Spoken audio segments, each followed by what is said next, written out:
Winners kitchen. இன்னைக்கு நம்ம சுலபமான முறையில் பாவ் பாஜி எப்படி செய்கிறதுங்கிறத தான் பார்க்க போகிறோம்.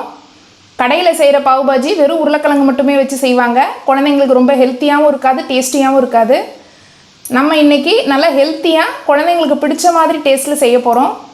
அதுக்கு ஃபஸ்ட்டு ஒரு பவுல் கொண்டக்கடலை ஊற வச்சு, வெள்ளை கொண்டக்கடலை ஊற வச்சு எடுத்து வச்சுருக்கேன். 8 hours ஊற வச்சது ஒரு பவுல். அதே அளவுக்கு அதுக்கு சமமான அளவு பட்டாணி, அதுவும் ஊற வச்சு எடுத்து வச்சுருக்கேன். ரெண்டையும் குக்கரில் ஃபஸ்ட்டு பாட்டத்தில் போட்டு அதுக்கு மேலே ஒரு பவுல் கேரட், ஒரு பவுல் உருளைக்கிழங்கு, அதே மாதிரி ஒரு பவுல் வெங்காயம், மூணுமே சேர்த்துக்கலாம். இதோட நீங்கள் பீட்ரூட் டேஸ்ட் பிடிக்கிறவங்களா இருந்தால் நீங்கள் பீட்ரூட் சேர்த்துக்கலாம். பீட்ரூட் சேர்த்திங்கன்னா பாவ் பாஜி கலர்ஃபுல்லாகவும் இருக்கும், டேஸ்டியாகவும் இருக்கும். இது எல்லாமே போட்டுட்டு தேவையான அளவு தண்ணி விட்டு, நம்ம கீழே ஊற வச்ச பயிர் இருக்கும், அது தண்ணியில் வேகும். மேலோட்டமாக காலிஃப்ளவர் சேர்த்துக்கோங்க, ஏன்னா காலிஃப்ளவர்லாம் ஈஸியாக வேகக்கூடியது. குக்கரில் வச்சு நல்லா ஒரு 4 விசில் விட்டு எடுத்துக்கோங்க. இந்த மாதிரி நசுக்குனீங்க அப்படின்னா நல்லா காய்கறிகள் மேஷ் ஆகணும், அந்தளவுக்கு வேக வச்சு எடுத்துக்கலாம். ஏன்னா பாவ் பாஜினாலே நல்ல காய்கறியே இல்லாமல் மேஷ் பண்ணி இருந்தால் தான் நல்லாயிருக்கும். வாங்க, ஒரு பேன் எடுத்து வச்சுருக்கேன், அதில் பட்டர் சேர்த்துக்கலாம். குழந்தைங்களுக்கு கொடுக்கறதுனால பட்டர் உடம்புக்கு ரொம்பவும் நல்லது, எவ்வளோ வேணும்னாலும் சேர்த்துக்கலாம். பாவ் பாஜிக்கு கொஞ்சம் பட்டர் நிறைய இருந்தால் தான் டேஸ்ட் நல்லாயிருக்கும். நல்லா பட்டர் மெல்ட் ஆனோன்னே நம்ம ஒரு பவுல் வெங்காயம் கட் பண்ணி எடுத்து வச்சுருக்கேன், நல்லா பொடியாக கட் பண்ணி எடுத்து வச்சுருக்கேன். அந்த வெங்காயத்தை சேர்த்துக்கலாம். சேர்த்து நல்லா வதக்கி எடுத்துக்கலாம். ப்ரௌன் கலராக ஆகணும், நல்லா டிரான்ஸ்பரண்ட்டாக கண்ணாடி மாதிரி வதங்கியிருந்தால் போதும். அந்த அளவுக்கு வதங்கினோடனே 1 கப்பு வெங்காயம் அப்படின்னு சொன்னோம்னா 2 கப்பு தக்காளி சேர்க்கணும். அப்போ தான் தக்காளியுடைய புளிப்பும் இனிப்பும் இந்த பாவ் பாஜியுடைய டேஸ்ட்டுக்கு நல்லாயிருக்கும். எப்போவுமே இதில் காய்கறிக்கு சமமான அளவு தக்காளி சேர்த்துக்கோங்க, அப்போ தான் பாவ் பாஜி டேஸ்டியாக இருக்கும்.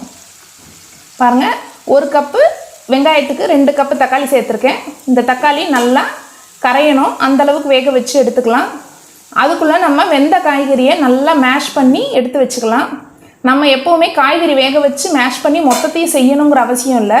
மேஷ் பண்ணி நம்ம எடுத்து ஃப்ரிட்ஜில் ஸ்டோர் பண்ணிக்கிட்டு நமக்கு தேவையான அளவு குழந்தைங்க கேட்கும்போது உடனே கொஞ்சமான அளவு கூட நம்ம செய்ய முடியும், ஈஸியாக செஞ்சுக்கலாம். அந்த மாதிரி இருந்ததுன்னா நான் எப்போவுமே அப்படி தான் ஸ்டோர் பண்ணி வச்சுப்பேன். வெங்காயம் தக்காளி நல்லா வதங்கினோன்னே 2 ஸ்பூன் இஞ்சி பூண்டு பேஸ்ட் போட்டு நல்லா வதக்கிக்கலாம். ஒரு சிலர் ஆயிலில் இஞ்சி பூண்டு பேஸ்ட் போட்டு வதக்குறவங்களா இருப்பாங்க. அந்த மாதிரி வதக்கிறத விட பாவ் பாஜிக்கு எப்போவுமே இந்த மாதிரி வெங்காயம் தக்காளி பேஸ்ட் மேலே போட்டு செய்கிறது வாசனையும் டேஸ்ட்டும் ரொம்ப நல்லாயிருக்கும்.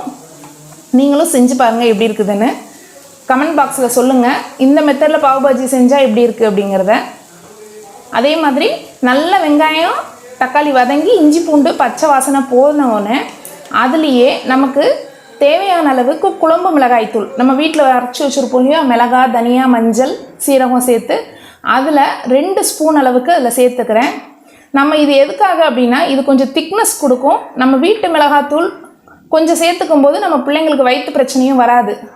அதே மாதிரி நான் ஆச்சி பாவ் பாஜி மசாலா தான் வாங்கியிருக்கேன், அதில் 2 ஸ்பூன் அளவுக்கு அதையும் சேர்த்துக்கலாம். ஃபுல்லுமே பாவ் பாஜி மசாலா போட்டு செய்யலாம், ஆனால் அது ரொம்ப வாசனை அதிகமாக இருக்கிறதுனால திகட்டி குழந்தைங்களால நிறைய சாப்பிட முடியாது. இதை மாதிரி செய்யும்போது அந்த திகட்டல் வாசனை இல்லாமல் நம்ம வீட்டு மிளகா பொடி பாதி சேர்த்து இது பாதி சேர்த்து செய்யும்போது ரொம்பவே டேஸ்ட் நல்லாயிருக்கும். நான் அதனால் இந்த மெத்தடில் செஞ்சுருக்கேன். அதே மாதிரி 2யுமே நல்லா வதக்கிட்டு தேவையான அளவு உப்பு, நான் காய்கறியில் உப்பு போட்டு வேக வைக்கலை, அதனால் அந்த காய்கறிக்கும் தேவையான அளவு இதில் உப்பு போட்டிருக்கேன். நீங்கள் லாஸ்ட்டில் டேஸ்ட் பார்த்துட்டு நீங்கள் வேணுங்கிற அளவு உப்பு சேர்த்துக்கலாம், அதனால் ஒன்றும் பிரச்சனை இல்லை. பாருங்கள், நல்லா காய்கறியை வேக வச்சு மேஷ் பண்ணி எடுத்து வச்சுருக்கோம், அதில் நான் சேர்த்துக்கிறேன். நான் கொஞ்சம் நிறைய காய்கறி மேஷ் பண்ணி வச்சுருக்கிறதுனால உங்களுக்கு தேவையான அளவு மட்டும் சமைச்சு காட்டுறேன். நீங்களும் அந்த மாதிரி தான் நல்லா மேஷ் பண்ணி எடுத்து வச்சுக்கிட்டோம் அப்படின்னா நம்ம குழந்தைங்க கேட்டாங்கன்னா 10 நிமிஷத்தில் செய்யக்கூடிய ஐட்டம் தான் இது. ரொம்பவே ஹெல்த்தியாகவும் இருக்கும், டேஸ்டியாகவும் இருக்கும். இந்த மேஷ் பண்ண காய்கறி விழுத இதில் போட்டு தேவையான அளவுக்கு தண்ணி விட்டு நல்லா கொதிக்க வச்சிடணும். அதாவது இந்த மசாலாவும் காய்கறியும் சேர்ந்து காய்கறி பீசஸே இல்லாமல் நல்லா மேஷ் ஆகி கொதிக்கணும். அப்போ தான் அந்த டேஸ்ட் குழந்தைங்களுக்கு ரொம்பவே நல்லாயிருக்கும். இதில் நம்ம வேணுங்கிற அளவுக்கு எல்லா விதமான காய்கறிகளுமே சேர்க்கலாம். எத்தனை காய்கறிகள் சேர்க்குறோமோ அந்தளவுக்கு குழந்தைங்களுக்கு ஹெல்த்தியாகவும் டேஸ்டியாகவும் இருக்கும். இது நம்ம பாவ் பாஜி பன்னோட மட்டும்தான் சாப்பிடணும் அப்படிங்கிறது அவசியம் இல்லை.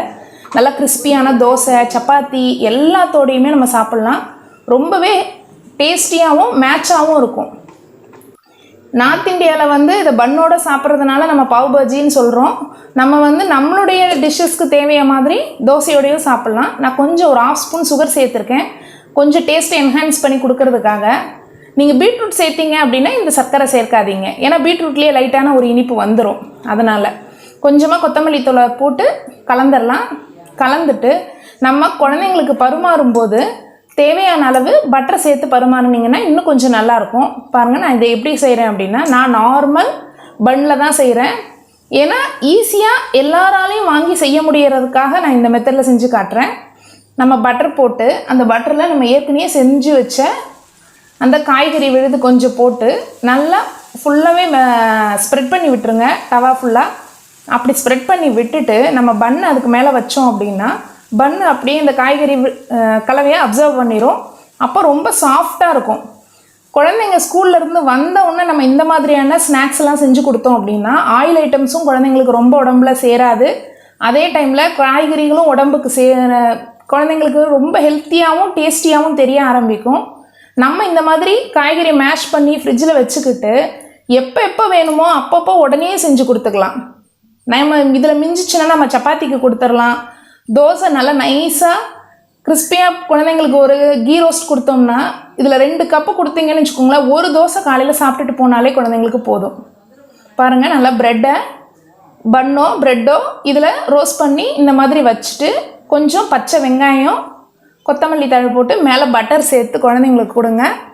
ஹெல்த்தியான பாவ் பாஜி ரெடி ஆகிடுச்சு.